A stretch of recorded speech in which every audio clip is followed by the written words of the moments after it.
ఏంటి కాఫీ ఇవ్వడాలు సేవలు చేయడాలు అత్తమామలకి మాత్రమేనా? ఏంటి పెద్ద కోడలికి లేవా?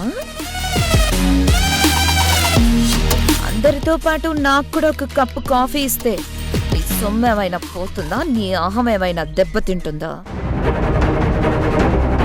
అహం చూపించే వాళ్ళెవరూ లేరక్క. మరి నువ్వు చూపిస్తున్నావు కదా. అత్తమామల్ని కాక పట్టడానికి కాఫీలు టీలు ఇస్తావు. అదే చేత్తో నాకెందుకు ఇవ్వవు? ఇప్పుడు కాఫీ టీల గురించి ఇంత చర్చ అవసరమా? చర్చ కాఫీ టీల గురించి కాదు, కేర్లెస్నెస్ గురించి. అంత కేర్లెస్ గా నేనేం చేశానక్క? పెద్ద కోడలు నన్న గౌరవం నువ్వు ఇవ్వడం లేదు. నేను ఎదురైనా నన్ను చూసి చూడనట్టుగా వెళ్ళిపోతున్నావు. సరే అక్క, ఇప్పుడేం కావాలి? నాకు ఒక కప్పు కాఫీ కావాలి, తెచ్చివ్వు. సరే అక్క, పంపిస్తాను. హలో, మళ్ళీ ఏంటక్క? పంపిస్తావా? ఎవరితో? పండుతోనా? పండుకి పాండేకి నేనే ఆర్డర్ వేసి కాఫీ తెప్పించుకోగలను. నువ్వు మరీ అంత శ్రమ పడాల్సిన అవసరం లేదు. సరే అక్క, నేనే తెస్తాను. ఏ ఆగు! నీకన్నా పెద్దదాన్ని, ఈ ఇంటి పెద్ద కోడల్ని. నేను మాట్లాడుతూ ఉంటే నాకు మర్యాద ఇవ్వకుండా వెళ్ళిపోతున్నావేంటి? సరే చెప్పక్క. నిన్నేమో మీ ఆయన పక్కన హాయిగా కూర్చొని వ్రతం చేసుకున్నావు. ఇప్పుడేంటి తెగ కన్నీళ్లు కార్చేస్తున్నావు?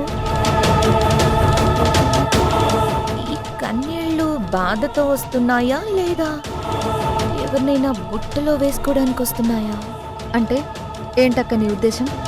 కన్నీళ్లు కూడా కావాలని తెచ్చుకొని ఏడుస్తారా? ఏమో, ఎవరికి తెలుసు? బాధ గుండెల్లో పరిగెత్తినప్పుడు కళ్ళల్లోంచి కన్నీళ్ళొస్తాయి. నాకు తెలిసిన కన్నీళ్లు అవే. కావాలని తెచ్చుకునే కన్నీళ్లు ఎలా ఉంటాయో నాకు తెలియదు. ఇప్పుడు అంత కష్టం ఏమొచ్చిందో? నిన్నేమో మా ఆయన దగ్గర, ఇప్పుడేమో అత్త మామయ్యల దగ్గర కన్నీళ్లు కారుస్తున్నావు. ఏంటి సంగతి? ఏంటి పెద్ద కోడలికి కూడా చెప్పకూడదా? ఒక మనిషిని చూడగానే మనసులో ఉన్న బాధని చెప్పుకోవాలి అంటే ఆ మనిషికి వినే అర్హత ఉండాలి. ఆ మనిషితో చెప్పేంత చనువు రావాలి. ఆ మనిషికి చెప్తే కాస్త ఓదార్పు దొరుకుతుందని భరోసా ఉండాలి. ఆ విలువలేని మనిషికి గుండెల్లో ఉన్న బాధ చెప్పినా గోడకి చెప్పినట్టే ఉంటుంది. అంటే ఏంటి నీ ఉద్దేశం? నేను మరీ అంత చెడ్డదానిలా కనిపిస్తున్నానా?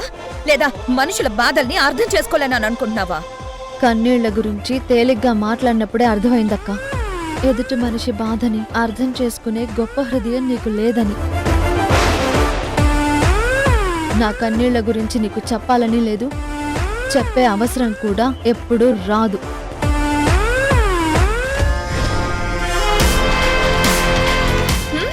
చేతిలో 10 రూపాయలు ఉండవు, కానీ చెప్పడానికి ఎక్కడలేని నీతులు మాత్రం తన దగ్గర ఉంటాయి.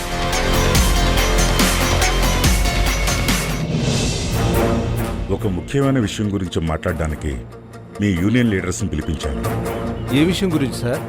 రవి తన జాబ్కి రిజైన్ చేసి వెళ్ళిపోయిన తర్వాత మళ్ళీ ఫ్యాక్టరీ దగ్గరికి దేనికొచ్చాడు? వచ్చినప్పుడు మీతో ఏం మాట్లాడాడు? నిజానికి రవి జాబ్ మేనేజ్మెంట్ వాళ్ళే తీసేశారనే అపోహలో రవికి న్యాయం జరగాలని, తనకి మళ్ళీ ఉద్యోగం తెప్పించాలని వర్కర్స్ అందరం స్ట్రైక్ చేద్దాం అనుకున్నాం సార్. కానీ రవి వచ్చి మాతో మాట్లాడిన తర్వాత స్ట్రైక్ చేయాలనే ఆలోచనే మేము వదులుకున్నాం. ఎందుకని? మేము రవి కోసం పోరాడదాం అనుకుంటే రవి మేనేజ్మెంట్ వైపు మాట్లాడాడు. మేనేజ్మెంట్ వల్ల తనకు అసలు ఎలాంటి అన్యాయం జరగలేదని మాకు ఒక క్లారిటీ ఇచ్చాడు.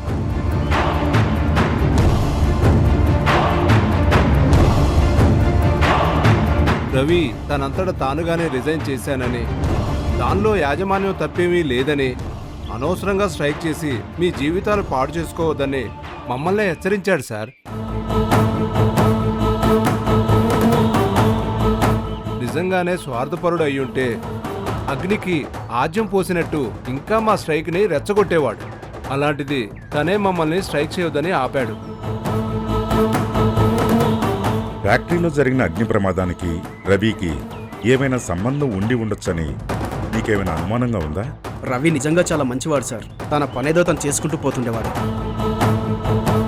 అనవసరమైన విషయాల్లో ఎప్పుడూ కలగజేసుకునేవాడు కాదు సార్. అసలు తనకి ఈ అగ్ని ప్రమాదానికి ఎలాంటి సంబంధం ఉండదని మా అభిప్రాయం. అలా అయితే ఈ అగ్ని ప్రమాదానికి కారణం ఏవై ఉంటుంది? సార్, మీకు తెలియందేముంది? మీలాంటి స్థాయిలో ఉన్న వాళ్ళందరికీ ఖచ్చితంగా ఒక పక్క శత్రువులు ఉండనే ఉంటారు. ఏదో విధంగా దెబ్బతీయడానికి ప్రయత్నిస్తూ ఉంటారు. అలాంటి వాళ్ళు ఎవరి వల్లైనా ఈ అగ్ని ప్రమాదం జరుగుంటుందని నాకు అనిపిస్తుంది సార్. వీళ్ళేంటి రవి గురించి ఇంత కాన్ఫిడెంట్గా చెప్తున్నారు? అంటే రవి నిజంగానే నిర్దోష? తను నిజంగానే ఏ తప్పు చేసుండడా? బహుశా నేనే తొందరపడి ఉంటానా?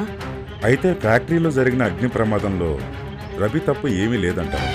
సార్, ఒక చిన్న మాట చెప్పనా? ఒక చిన్న నిప్పుతో దీపం వెలిగించుకోవచ్చు. ఆ దీపంతో చీకట్లో ఉన్న దారిని వెతుక్కోవచ్చు. రవి నిప్పే సార్, ఒప్పుకుంటాను. కానీ ఆ నిప్పు దీపం వెలిగించుకోవడానికి పనికొచ్చే నిప్పు, అంతేకాని జీవితాల్ని నాశనం చేసే నిప్పు కాదు. దీన్ని బట్టి మీరే అర్థం చేసుకోండి సార్. సరే, ఇక మీరు వెళ్ళొచ్చు. సరే సార్, ఉంటాం సార్.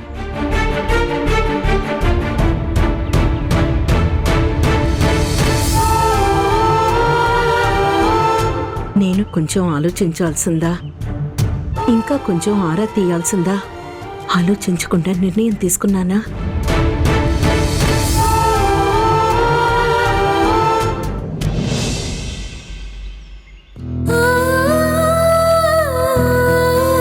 అన్నయ్య విషయం అమ్మ వాళ్ళు నాకెందుకు చెప్పలేదు? నాకు తెలిస్తే నేను బాధపడతాననుకున్నారేమో. వాళ్ళ బాధ నాకు కూడా పంచడం ఎందుకులే అనుకున్నారేమో. అలాంటప్పుడు ఈ విషయం నాకు కూడా తెలియనట్టు ఉంటేనే మంచిది. అన్నయ్య రిలీజ్ అయిన తర్వాతే అమ్మ నాన్నలకి ఫోన్ చేయాలి.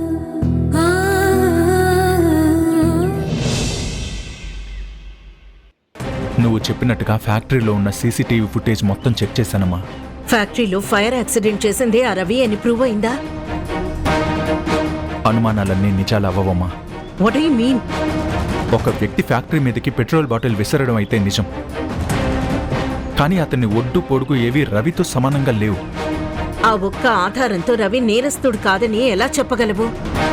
ఆ ఇన్సిడెంట్ జరిగిన సమయంలో రవి కూడా ఫ్యాక్టరీ ఆవరణలో లేడమ్మా. నువ్వు తొందరపడి రవిని అరెస్ట్ చేయించావు. ఖచ్చితంగా ఇది నీ పొరపాటే అమ్మా.